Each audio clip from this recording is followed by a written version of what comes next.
would you please introduce yourself? My name is Mackenzie Abisher. Okay. My name is Kyle, and I'm here today to speak with you about how I like to put myself in uncomfortable situations in order to grow more as an individual. This all started for me on the first day of high school. The first day, I didn't know too many people, and I felt uncomfortable. At the same time, I had a passion for drums, and so I decided that joining Drumline would be a benefit to me because it would allow me to reach out and meet people. However, on the first day of class, it was very uncomfortable and awkward for me. I didn't know anybody. There was several people in the room that seemed to have known each other since birth, and that left me sitting in the back alone. After a few days of that, I decided that I needed to just go out and introduce myself to some people. So that's what I did. And ultimately, it ended up to a lot of really good friendships that I have today and a lot of awesome memories from high school. Also in high school, I joined an organization called Senior Steering. Now this was my 4th year, so it was quite a few years later, but the same concept still applies. I joined it because I wanted to do more for my class, like plan events and pep rallies, and it gave me a chance to meet people outside of the band. Another example for me was my first job. It was at a restaurant, and it was when I was 16 years old, or my sophomore year. I had never had a job before, and it was a new experience for me to learn customer service and treat people as an employer and not a peer. This was extremely difficult for me because, like I said, I never had any experience, and it is something new to learn, especially at a young age. After high school, I went to Florida State, and this was the same thing. This was the first day of high school all over again. I was in a place with a bunch of people that I didn't know. In fact, I think I only had about 5 friends go to Florida State with me, none of which lived in my dorm. So the first day of moving into the residence halls, the residents put on a little event just to meet people, and it was the same thing all over again. Flashbacks of the first day of Drumline were happening.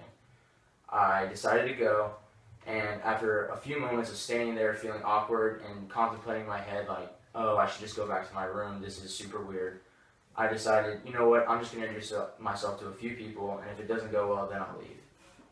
So I introduced myself to a few people, and turns out we had a lot in common. So we ended up hanging out for the rest of the night, and to this day I keep in contact with those people. I applied those same concepts to other things in college. For example, when I was rushing for fraternities, you have to go into a room full of people that are extremely good friends with each other and try and make a connection with one of them in hopes that they'll allow you to become a member of the fraternity. I did this 2 different times, and it didn't get easier either time, but each time I was able to take something away from it. It taught me how to deal with feeling socially awkward, because even the most social people can feel socially awkward. It also taught me how to make connections with people in ways that you never thought you would. A lot of times people get uncomfortable with small talk, as do I. And I've found that if you were able to get past that, and you're able to just try and make connections with people through small talk, then you can get into deeper thought.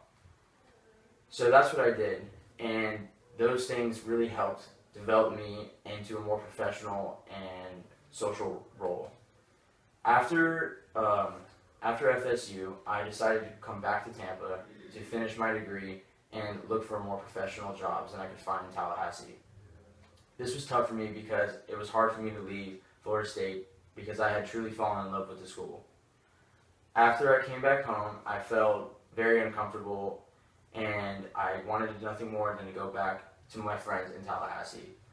Instead of letting that fear of failing here in Tampa get to me, I decided to keep pushing until I reached success. So what I did was apply for as many jobs as I could, enroll in college, start my classes, and turns out that it worked out quite well. Although I felt really horrible when I first got back, and did for quite some time, I was able to ultimately get a new job at SunTrust, and I'm now back in school full-time. These things have really led to a more professional and personal development for myself because I was able to conquer these awkward and uncomfortable situations. Each time, however, I do try to put myself in a situation like that, it is still just as challenging as it was the first time I ever did it. It doesn't necessarily get easier, but each time I have done it, I've been able to take away something very important to my own development. And to this day, I will continue to do that. Thank you.